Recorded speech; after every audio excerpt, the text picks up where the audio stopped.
मैं आपको स्वागत करता हूं ट्रिपल सी क्लास रामघाट में। जैसा कि आप लोगों ने देखा, आप लोग का 10th का क्लास में यूरोप में राष्ट्रवाद आप लोग का चल रहा था। उसी में से एक टॉपिक है इटली का एकीकरण। आज हम लोग उसी का अध्ययन करेंगे। जैसा कि आप लोग जानते हैं कि इटली में 19वीं शताब्दी में कई छोटे छोटे राज हुआ करते थे और वो छोटे छोटे राज स्वतंत्र राज थे। लेकिन स्वतंत्र तो थे, लेकिन उसमें राष्ट्रीयता की भावना नहीं था और वे एक दूसरे के अलगाववाद थे, अलगाववाद की भावना को रखते थे, जिसके कारण वहाँ पे अनेकों भौगोलिक परिस्थितियाँ थी जो एकीकरण के पक्ष में नहीं बन रहा था। साथ साथ में विदेशी राष्ट्रों का इटली पर हस्तक्षेप था और विदेशी राष्ट्र कौन कौन से थे जो हस्तक्षेप कर रहे थे। तो वो सबसे पहला राष्ट्र है ऑस्ट्रिया और दूसरा में कुछ कहें तो फ्रांस का भी इटली पर कुछ क्षेत्रों पर अपना अस्तित्व बनाए हुए रखे हुए थे। दूसरी तरफ में एक और विषम परिस्थिति था इटली में कि जो इटली की जो राजधानी है रोम, इटली की राजधानी रोम, वहाँ पे पोप का सबसे ज़्यादा संख्या था। अर्थात हम कह सकते हैं कि ईसाई धर्म का वहाँ पे वर्चस्व ज़्यादा था और वो धर्म चाहते थे कि जो इटली का एकीकरण हो वह हमारे दृष्टिकोण से हो, अर्थात धार्मिक दृष्टिकोण से हो। ठीक, तो यह परिस्थिति इटली में बना हुआ था, जो यह नहीं लग रहा था कि यह एकीकरण के पक्ष में है। दूसरी तरफ बात करते हैं कि इटली में जो राष्ट्रीयता का जो विकास हुआ, इटली में जो राष्ट्रवाद का जो विकास हुआ, अर्थात राष्ट्रीयता का जो विकास हुआ, वह जो हम कह सकते हैं फ्रांस की घटनाओं का देन है। जो जो फ्रांस में घटना घट रहा था, उस घटना का प्रभाव इटली पर प्रत्यक्ष रूप से पड़ रहा था और देखने को भी मिल रहा था। दूसरी तरफ में है कि नेपोलियन का जो सैन्य अभियान जो चला था, इस अभियान ने इटली के एकीकरण की रास्ता पूर्ण साफ कर दिया।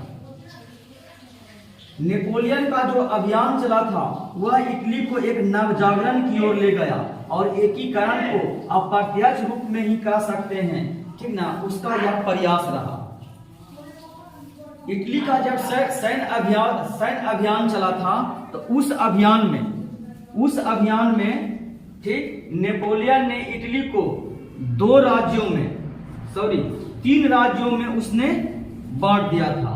अर्थात वह राज्य था सिसपाइन था और लिबुलिन था और ट्रांसपेडेन था। अर्थात नेपोलियन ने इटली के एकीकरण करने के लिए वह 3 राज्यों में उसे विभाजित कर दिया था। लेकिन जब वियना सम्मेलन 1915 ईस्वी में ऑस्ट्रिया के द्वारा किया गया था, उस सम्मेलन में इटली को मात्र 2 राज्यों में उसको बांटा था। वह राज्य था पिंडमौंट और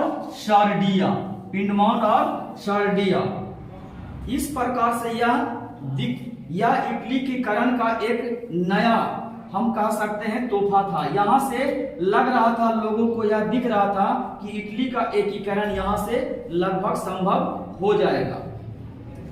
दूसरी तरफ में हम कह सकते हैं कि 1920 ईस्वी में इटली में संवैधानिक सुधार के लिए वहां पे नागरिक आंदोलन प्रारंभ हो गया। यानी कि 1820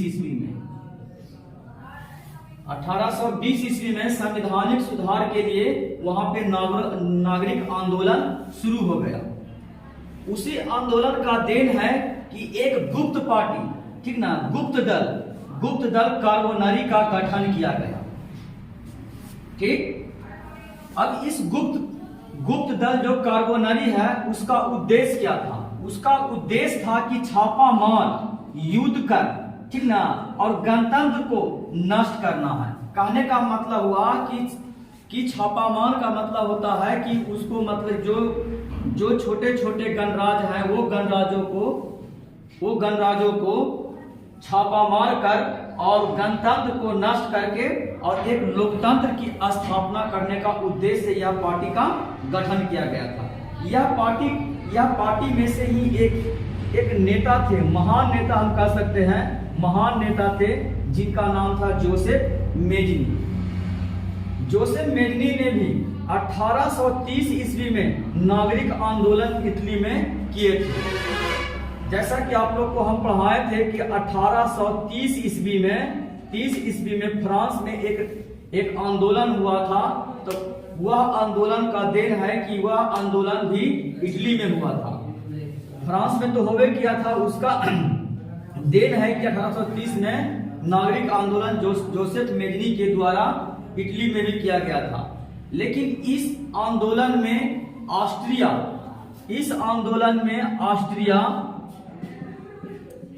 ऑस्ट्रिया का जो चांसलर था मेटरनिक ने इसको जबरदस्त ही तरीका से इसको क्या कह सकते हैं, इस आंदोलन को दबा दिया गया।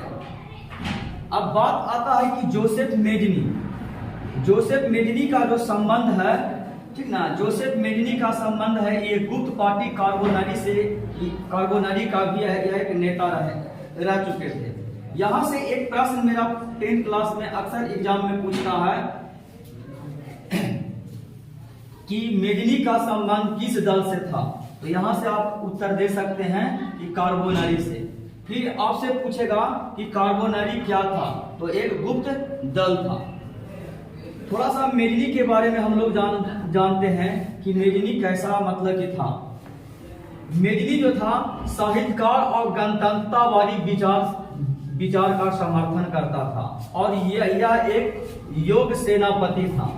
ठीक, जैसा कि आप जानते हैं कि यह योग सेनापति भी था और साहित्यकार था और गणतंत्र विचार का समर्थन था। यानी कि वह अपने देश में अर्थात अपने राष्ट्र में वह गणतंत्र स्थापित करना चाहता था। लेकिन उसके पास तत्कालीन राजनीति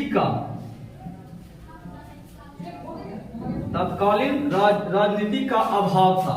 यानी कि हमको इस समय क्या करना है, कैसे करना है, उनके पास में उतना समझ नहीं था। लेकिन उसके अंदर में कहा जाता है कि आदर्शवादी गुण उसके अंदर में अधिक था। लेकिन उसके व्यवहारिक जो गुण की बात करा जाए तो उनके व्यवहारिक गुण उनके में कम था। 1831 ईस्वी में उन्होंने यंग इटली नामक संस्था की स्थापना किया। यहाँ से आपका 1 नंबर का प्रश्न पूछता है आप लोग को 10th क्लास में अक्सर एग्जाम में कि यंग इटली की स्थापना किसने किया था। तो आप यहाँ से जवाब दे सकते हैं यंग इटली की स्थापना जोसेफ मेजनी ने किया था। और कब किया था? तो 1831 ईस्वी में। अब ये जो यंग इटली जो संस्था बना था, इस संस्था का उद्देश्य क्या था? तो इस संस्था का उद्देश्य था कि नवीन इटली का निर्माण करना, यानी कि हमें नई इटली का निर्माण करना है। साथ साथ में जो हमारे देश पर अर्थात इटली पर जो विदेशी का हस्तक्षेप है, उस विदेशी के हस्तक्षेप से इटली को बाहर निकालना है। 1834 ईस्वी में यंग यूरोप की स्थापना उन्होंने किया था। और एक चीज बात बताते हैं आप लोग को कि जब 1830 ईस्वी में जब जोसेफ मेजनी ने इटली में जब जन आंदोलन शुरू किए थे, नागरिक आंदोलन शुरू किए थे, इस आंदोलन में जोसेफ मेजनी को इटली से पलायन भी करना पड़ा था। अर्थात उस पर देशद्रोही का मुकदमा लगाया गया था ऑस्ट्रिया के चांसलर के द्वारा। इस प्रकार से इटली मेजनी 1830 ईस्वी में ही अपने देश को छोड़कर पलायन कर गए थे।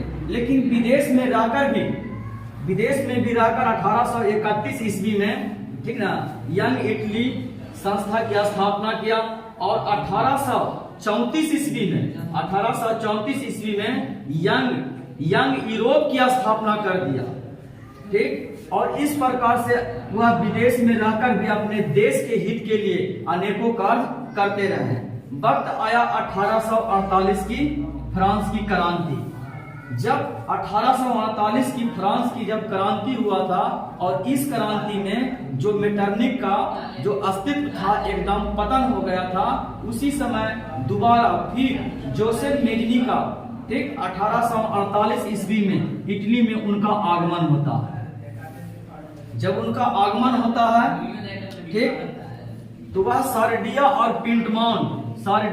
पिंटमॉन का एक उस समय राजा थे चार्ल्स एडवर्ड के नेतृत्व में चार्ल्स एडवर्ड से मिलकर वह इटली का एकीकरण का बात रखते हैं। लेकिन चार्ल्स एडवर्ड का मानना था कि इटली का एकीकरण हम ही कर सकते हैं और इस प्रकार से दोनों के बीच में विचार का जो टकराव हुआ, जिसके कारण एकीकरण वहां पे संभव नहीं हो पाया। दूसरी तरफ बात करें कि इटली, ऑस्ट्रिया भी यह समझ चुका था कि इटली लगता है कि एकीकरण की ओर जा रहा है, जिसके कारण ऑस्ट्रिया ने इटली के कुछ क्षेत्रों पर वह आक्रमण करना शुरू कर दिया। और आक्रमण जब हुआ तो सार्डिया और पिंटमॉन का जो चांसलर एडवर्ड था उनको पूरी तरह से पराजित हो गया। पराजित होने के बाद और इसमें जोसेफ मेजनी को फिर पुनः इटली से पलायन करना पड़ा। 1848 के फ्रांस के क्रांति के बाद इटली में अर्थात सार्डिया और पिंटमॉन का नया राजा बना, जिसका नाम था विक्टर एमेनुअल जो राजा था वह राष्ट्रवादी विचार का राजा था, अर्थात अपने देश में एकीकरण के पक्ष में था। उसने एक प्रधानमंत्री के पद पर काउंट काबूर को नियुक्त किया। प्रधानमंत्री के पद पर वह काउंट काबूर को नियुक्त करता है। काउंट काबूर के बारे में थोड़ा सा हम लोग जान लेते हैं।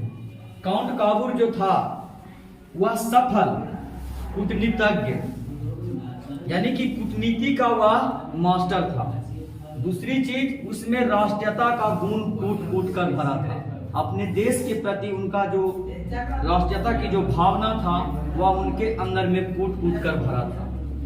जैसे ही वह प्रधानमंत्री इटली का जब बनते हैं तो वह सबसे मेन बाधा ऑस्ट्रिया को मानते हैं कि ऑस्ट्रिया ही एकीकरण करने के पक्ष में नहीं है और यही सबसे बड़ा कौची है, बाधा है। उसने फ्रांस के साथ, काउंट काबूर ने फ्रांस के साथ मिलकर 1853-54 ईस्वी में क्रीमिया का युद्ध करवा दिया। यानी कि काउंट काबूर फ्रांस से मिलकर ऑस्ट्रिया के विरुद्ध क्रीमिया का युद्ध करवाया। तो यहां से भी आप लोग का प्रश्न पूछा जाता है कि क्रीमिया का युद्ध कब हुआ था। तो जैसा कि आपको बताएं कि 1853 और 54 में हुआ था। किसके किसके बीच में हुआ? तो ये एक तरफ में ऑस्ट्रिया था और दूसरे तरफ में सार्डिया और पिंटमॉन का जो प्रधानमंत्री था वह काउंट काबूर था। इस युद्ध में ऑस्ट्रिया को पूरी तरह से पराजित हुआ। पराजित के बाद में शांति सम्मेलन बुलाया गया, ठीक ना। शांति सम्मेलन जब बुलाया गया कहां पे? तो फ्रांस की राजधानी पेरिस में। और इस सम्मेलन में पिंटमॉन को भी आमंत्रित किया गया। पिंटमाउंट के तरफ से उनका प्रधानमंत्री कौन, काउंट काबूर भी वहां पे पहुंचे, जिससे इटली का और महत्व वहां पे बढ़ गया। जब काउंट काबूर उस शांति सम्मेलन में जब भाग लेते हैं तो इटली में जो ऑस्ट्रिया का जो हस्तक्षेप था, वह हस्तक्षेप को काउंट काबूर गैर कानूनी घोषित करवा दिया। अर्थात कहा कि जो ऑस्ट्रिया इटली में जो गैर कानूनी तरीका से हस्तक्षेप करता है यह एक गैर कानूनी है और इनके लिए उनको मतलब कीजिए विश्व स्तर पर उनकी मतलब की निंदा हुआ। दूसरी तरफ में फ्रांस में कहा जाता है कि फ्रांस में जो उस समय नेपोलियन तृतीय थे, नेपोलियन तृतीय और काउंट काबूर के बीच में एक संधि होता है कि जो मेरा पिंटमाउंट है, उस समय का जो साम्राज्य था पिंटमाउंट और सर्डिया, अगर इस पर अगर ऑस्ट्रिया अगर हस्तक्षेप करता है तो उस हस्तक्षेप में आपको मतलब कि सेना भेजना होगा, क्योंकि हमारे पास उतना अभी उपयुक्त सेना नहीं है कि हम अपने देश की रक्षा कर सकते हैं। ठीक, इस पर यह सहमति भी बन जाता है। लेकिन इसमें फ्रांस का जो नेपोलियन तृतीय था, उसने कहा कि ठीक है, हम पिंटमाउंट पर सेना तो भेजेंगे, लेकिन उसके लिए हमें 2 क्षेत्र चाहिए। तो वह 2 क्षेत्र नीस और सेवाय, ये दो क्षेत्र वह लेने की वादा किया कि हम ये 2 क्षेत्र दीजिएगा तभी हम आपकी सेना वहां पे भेज सकते हैं। नीस और सेवाय 2 क्षेत्र जाने के बावजूद नीस और सेवाय ये 2 क्षेत्र मतलब कि उनको गंवाना पड़ा। किनको? सार्डिया और पिंटमाउंट अर्थात इटली को। ठीक, काउंट काबूर भी सहमति हो गया कि ठीक है, आप नीस और सेवाय 2 क्षेत्र को आप ले लीजिए। ठीक, लेकिन शेष इटली है, उत्तर और मध्य इटली है, इसमें हम एकीकरण कर सकते हैं कि नहीं। तो फ्रांस ने कहा कि जाकर आप स्वतंत्र होकर इटली का एकीकरण कीजिए, लेकिन एक चीज ध्यान दीजिए, जनमत संग्रह के आधार पर अगर जनता आपको पक्ष में अगर चाहता है तो आप वहां पे एकीकरण कर सकते हैं। लेकिन नीस और सेवाय जैसे ही 2 क्षेत्र जब इटली के हाथ से अर्थात सर्डिया और पिंटमाउंट के हाथ से निकल जाता है, तो यहाँ के जनता ने काउंट काबूर को बहुत ही आलोचना करने लगा, अर्थात इनको आलोचना बहुत सहना पड़ा। उसके बाद में तत्कालीन फिर क्या हुआ कि 1859 और 60 ईस्वी में ऑस्ट्रिया और पिंटमाउंट में कुछ सीमा विवाद हो गया। सीमा विवाद हुआ, जैसे ही सीमा विवाद होता है, ठीक, वैसे ही वादा के अनुसार फ्रांस जो है अपनी सेना पिंटमाउंट पर भेज देता है और इस युद्ध भेज देता है। जैसे ही उस फ्रांस की सेना जब पिंटमाउंट पर उतरता है तो ऑस्ट्रिया का पूरी तरह से युद्ध में पराजित हो जाता है और कहा जाता है कि उसका एक बड़ा क्षेत्र था लोमांडिया और वेनेसिया, ये दोनों क्षेत्र भी ऑस्ट्रिया अपने क्षेत्र से गवा देता है, यानी कि उनका 2 राज्य छीना जाता है। उसके बाद में 1860 और 61 ईस्वी में उत्तरी इटली और मध्य इटली कह सकते हैं, ठीक ना, मध्य इटली, ये दोनों 2 क्षेत्रों पर इटली का पूर्ण एकीकरण हो जाता है और 1862 ईस्वी में दक्षिण इटली को छोड़कर शेष इटली का एकीकरण विक्टर एमेनुअल राजा के रूप में हो जाता है। अगली टॉपिक हम आपको जो दक्षिण इटली बच रहा, उसका एकीकरण गैरीबाल्डी के नेतृत्व में हुआ था। मैं अगला वीडियो में आपको गैरीबाल्डी का जीवनी लाऊंगा और इटली का एकीकरण शेष भाग है जो हम आप लोग को लेकर आएंगे। अगर आप लोग का वीडियो अच्छा लगा तो लाइक कीजिए, सब्सक्राइब कीजिए और दूसरों को भी शेयर कर दीजिए।